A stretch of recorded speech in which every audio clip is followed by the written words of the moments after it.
Now a gentleman who has risked his life dozens of times and collected more cracked bones and ribs than a hospital ward full of patients. Some of those injuries came from his most spectacular stunts, trying to jump over the fountains at Caesar's Palace, 13 buses at Wembley Stadium in London, trying to leap the Snake River Canyon in Idaho. Would you please welcome my first guest tonight, America's foremost daredevil, in fact, the world's foremost daredevil, Mr. Evel Knievel. Evel?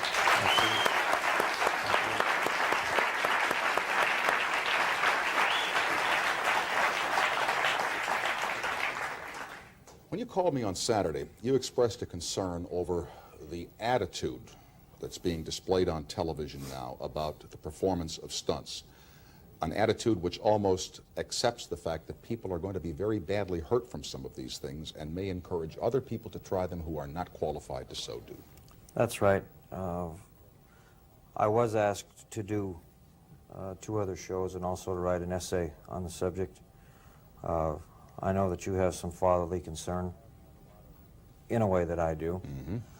I have had a lot of flack from people and also been asked by a lot of people to speak out on it, and I thought that since I was here in New York on business, that if you and I could get together and do something on it would be a good contribution to make. And I feel very strongly about the fact that the television networks in general have lost touch with all morality and all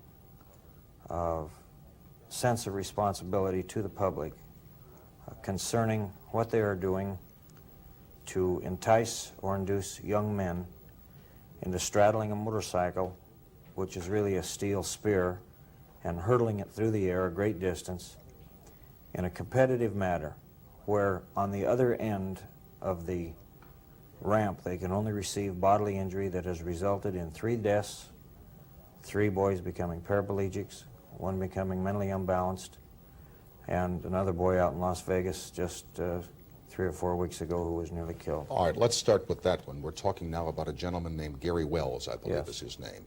He attempted to do something which you performed some years ago at Caesar's Palace, jumping a bike over the fountains. Yes, and they have a show out now called That's Incredible that they show different things on that they seem to think are incredible, that I myself did nearly every stunt they've ever had on that show. I did it 13 or 14 years ago. But the point is that in this country, I think the best example I could give you is we had 2 great, big, huge prize fighters at Caesar's Palace 2 weeks later, Muhammad Ali and Larry Holmes, wearing thick boxing gloves, fighting. Now, our society says that if either one of those big 220-pound men looks like he has a bloody nose or a bruised eye or cannot continue, that the fight is stopped, right? Now, we also have a law in this country that says that dog fights are not allowed. And we also have a law in this country that says that cockfights are no longer allowed. I would like to know what right any television producer, sports producer or special program producer has in this country, what moral right he thinks that he has as a human being or an inhuman human being to entice or induce a young man because he rides a motorcycle to lose his life when we have laws to protect other people and other things like I just talked about. All right, but let me just try this on you. Why was it all right for you to appear on a national television hookup attempting to jump the Snake River Canyon? I did not compete against anyone. I'm a performer.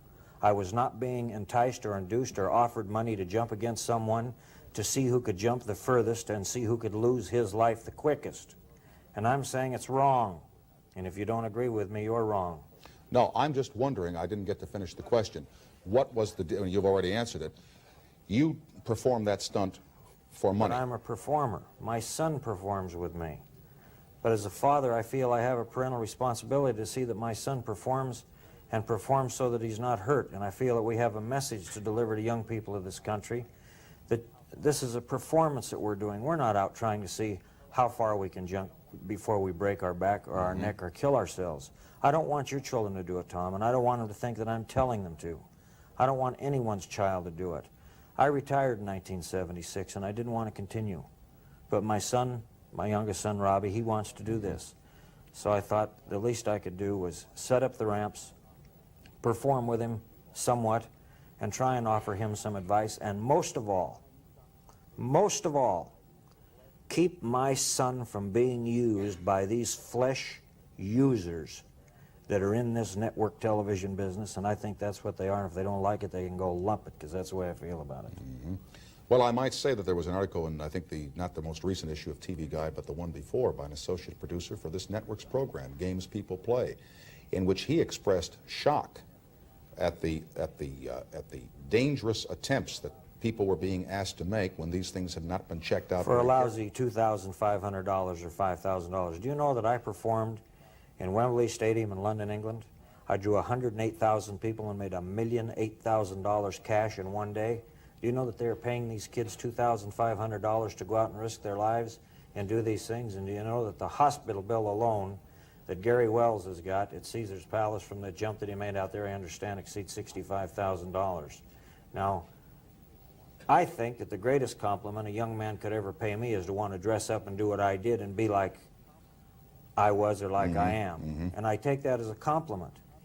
But you have to draw the line somewhere and say to yourself, I'm not ashamed I'm a daredevil. I am. But for Christ's sake, let's set some rules and some guidelines. Let's let our society make some judgments about the motorcycle jumpers just like they did about the boxers and the dogs and so on and so forth. I spent $7,000 in Seattle, Washington last year trying to bring an injunction and stop a jump contest between Gary Wells and Dale Buggins from Australia. The judge said, nobody's going to get hurt. This Knievel doesn't know what he's talking about, so I'm not going to stop it. It cost me $7,000 to try and stop it, and they offered me $25,000 just to announce it. I wouldn't accept the blood money. I wouldn't be a part of it. And I'm asking every parent that has any responsibility that's watching this show, and anybody that's connected with television, if you think that the show Network was a show that made you think about what people in television might do for money, you really don't know the whole truth. It's a lot worse than what the network show was. Yeah, that's a strong allegation, and I want to ask you something about that, but I have to do a commercial here first. We'll continue from New York with Evel Knievel right after these announcements. Be back in about 2 minutes and 10 seconds. Back now with Evel Knievel, this producer for Games People Play, excuse me, who wrote the article in TV Guide. So the thing that frightened him the most was that the mail from the audience was running favorably. Yes. For Games People Play, that's incredible. Other shows where there are challenges and stunts. It goes back to the old cliche, that the Christians and the lions. I mean, our society seems to want to see that kind of a thing until they're horrified by something that happens and they don't want to see. You know something, it really comes back to the producers and the promoters and the entrepreneurs to have some kind of honesty and some kind of morality.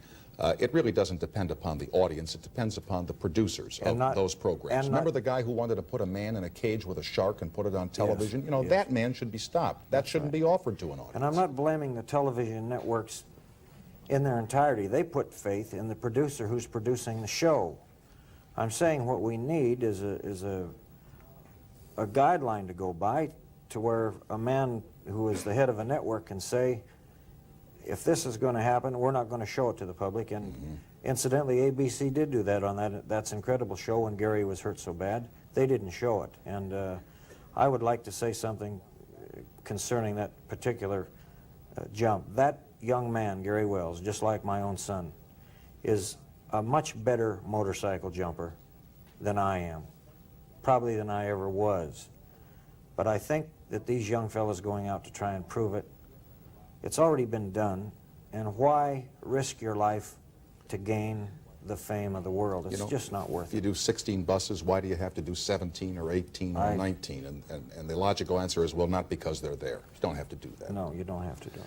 Now, can we take a look at some of the... Is stunts the right word? No, I've never been a stuntman. I've always been a daredevil. All right, some of the... Well, now, what's the word I'm looking for here? Some of the jumps that I've attempted. All right, fine. We've got some videotape that Evel brought over from ABC, and they'll be popping up on this monitor right here. And I have spent nearly 4 years in the hospital from some of these accidents. All right, here's the first one. This was in San Francisco at the Cow Palace, and I went over the handlebars and right out the back door and hit the wall. And this is at Caesar's Palace, where I landed in the middle of the ramp, but when I went over the handlebars, I broke both of my hips and my pelvis. And if I hadn't had that helmet on, I'd have torn my head completely off. I had a terrible brain concussion, and the motorcycle hit the wall that separates the dunes from Caesar's Palace, split my clothing wide open, and caught on fire, and I was very lucky I wasn't killed. This jump is in London, England.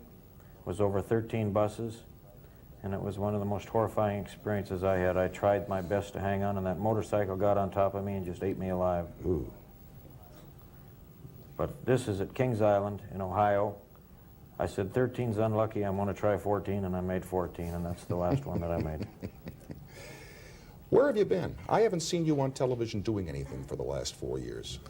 Well, this is a tough business. In 1976, I tried to jump some sharks in Chicago, and I broke both of my arms. I missed that jump. I quit for a while, for a couple of years, and I've gone back to work with my son. We've been to Australia and to Puerto Rico, and Tom, when I say it's a tough business, unless I go and get on a motorcycle and bust my ass, or unless I take a ball bat or a gun and bust somebody else's, you don't hear anything about me, so it's a pretty tough business. But I have been performing quite a bit, but I haven't been hurt. In fact, I'll be in Mexico City next week for a performance. The last thing I heard you were going to try was out of an airplane at 40,000 feet. There was an article in one of the news magazines about a year ago that you were going to try that. I had worked for 5 years on a stunt to jump from an airliner at 40,000 feet without a parachute into one of 13 haystacks into a gambling casino parking lot in Las Vegas. The FAA had quite a bit to say about that, but at the time that I said I was going to do that, at the time I said I was going to do it, I was drinking a lot of bourbon they call Wild Turkey, and I thought I could fly. And I had a bad case of hay fever. I figure if I miss the haystack, I'll cure the hay fever. So, but since then I quit drinking and sobered up, and I don't think I want to try that still. I was going to say, if you tried that, they would be writing about you in the papers the next day on the obituary page. That's a tough one to do. I've got commercials waiting. We'll be back with Evel Knievel and tell you about the rest of this week right after these announcements. Some years ago, I wanted you to come on and explain what happened during what I will refer to as the incident. You know what I'm talking about with the baseball bat. Yes. Did you go out of your mind there? No, I didn't. I have some very strong moral convictions that I have to live by, and I'm not saying that I'm right. I could be wrong. However, for 15 years, I've risked my life in this country jumping a motorcycle and being a performer. I wore a red, white, and blue uniform, and before every show, I did what I call a battle against the use of narcotics to the young people in this country. I think that any man who peddles heroin, he can do it once if he's caught, but the second time he's caught, I think he should be put to death. That's pretty strong moral code. Secondly, I spoke to all your children against the use of narcotics, about what it could do to them, and against abusing themselves with alcohol. I had a man who worked for me for a number of years, who became a trusted and loyal and loved friend. That man wrote a book about me and said that I was a user of narcotics, said that I hated my mother, and at the end of the book called me a son of a bitch. Now, if I did not think there was a much stronger judge someday that I will stand before called God than the judge I stood before in that courtroom in Santa Monica, California, I would have killed that lousy little bastard. I broke his arms with a baseball bat, and I think that's just what he deserved. I'll guarantee you one thing. He doesn't write anything else about me. But if you believe in the Constitution of the United States of America, and if you believe in all the principles of our country... It says if you feel tread upon or oppressed, you have the right, no, not the right, but the obligation to revolt, and I did. No, redress of grievances. Whatever. Well, do you think hitting... You justify it your way, I justified it my way. God created all men, and baseball bats and Winchester made them all equal, and that's just the way I look at it. Well, but I mean, you really can't believe what you're saying, that if somebody were to write something about them, you have the right to go after him with a baseball bat? I think I did him a favor by going after him with a baseball bat. Well, what about suing him for libel or for slander in a court of law and extracting a monetary damage from this man? Well, I mean, Evel, if we were I'll tell you how that works. I'll tell you how that works. Can I just finish this one thing? Okay. Please. Since it's your show, I'm going to let you go. Okay. Okay. I mean, if everybody in this country who felt slighted or wronged for some reason decided to go after the perpetrator with a baseball bat, we'd be in a hell of a fix here. People would be out with baseball bats every day. There may be some people that should probably be out with baseball bats. It might straighten a lot of things out better than it does in a court of law today, and I'll give you an example of that. I fired a lawyer in that courtroom in Los Angeles and went to jail for 5 months and 22 days because I wanted to plead guilty. This lawyer, because of our system, even though I knew I hit the man with the baseball bat and that I was guilty, said that I could stand up, raise my right hand, and say, I swore to tell the truth, the whole truth, and nothing but the truth, so help me God. And then he said, now, because I'm your lawyer and you live in the United States, even though you took an oath to God, you can say not guilty. I don't think that way. I took an oath to God, I was guilty. I hit the guy, and that's all there was to it, and I went to jail. And I would do it again. Yeah, but if you're a man who believes in the Lord, And where it I says do. turn the other cheek, that's out the window when the guy writes this about you in the I book? also believe an eye for an eye and a tooth for a tooth. You really believe that? Yes, You're I really do. that tough? There are no mitigations, no room for error in that? There might be, but at the time, because of the 15 years and the 4 years in hospitals and the belief I had and what I'd spoken out against and the truth and the confidence and the faith I'd put in this man for what he did to me, I felt that I let him off easy. Did the book really sell that many copies, that a lot of people read it? No, but that didn't make any difference to me. It was a personal thing. And unless it's done to you, you could never understand it, Tom. I'll grant you that. But I'm one of those people who believe that baseball bats ought to be used in baseball parks against pitchers when they throw the ball. I'm not Well, one of those who believe in Maybe hitting people not, with but if a baseball guy bats. walks up and punches you, you might Oh, think then I'd he's think it- serious, okay? Then I'd take it But I'm going to tell you serious. something. If he hits you with a ball bat, you're going to know he's serious. Except that it just seems to me to be a little extreme. You know, you don't mind my saying that. That seems to me to be extreme. Well, I'm Evel Knievel, and I guess in some cases I am a little extreme. How did you get so angry? I just did, and I wish it hadn't happened. But it happened, and I've got to live with it for the rest of my life, and I will. Okay. Anyway, thank you for calling me this weekend, and I hope that you've expressed the message loudly and clearly about the most important purpose of your visit here tonight, these unnecessary blood stunts on television for profit in the name of competition. I think we need some writing of letters to our congressmen and our senators, and I think that we need some help from the networks to draw a line of morality concerning misusing the lives of young men when it comes to the point to where they could become crippled or killed. And if anybody asks me what I think of Evel Knievel, he's the greatest. Thank you, Tom. Thank you, Evel. Good night. Thanks for being here. We will continue with David Fry right after these announcements. Baseball bats. Wow, that doesn't mess around. Ooh.